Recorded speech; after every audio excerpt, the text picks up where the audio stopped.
It's hot though. Okay. Sige, the point is, abolish pork barrel. This motherfucking thing is apektado ang lahat. Sobrang importante siya. It's bigger than music. It's bigger than hip-hop. I'm glad I could fucking pitch in, but the important thing is kahit may tropa ko, Gerald, Utol,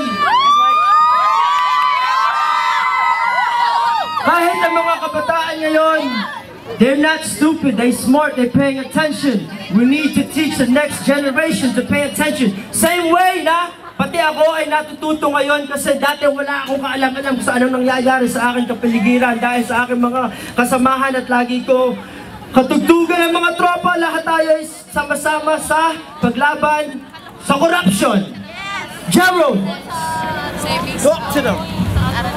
Yeah.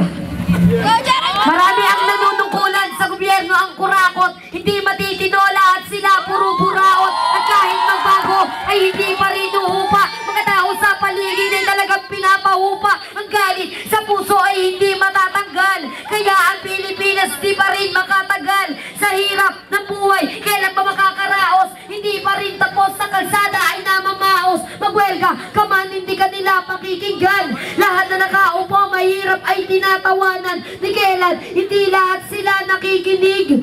Mag-isip ka naman, mahirap ang nakikinig. Ikaw ay i-questionin, nakaupo, nanunungkulan. Kung ba't mahirap ka, hindi ka nilang pagdidiinan. Sisihin ka nila kung bakit ka nagkaganito. Huwag na kayo manloko, lahat kayo pakitang tao.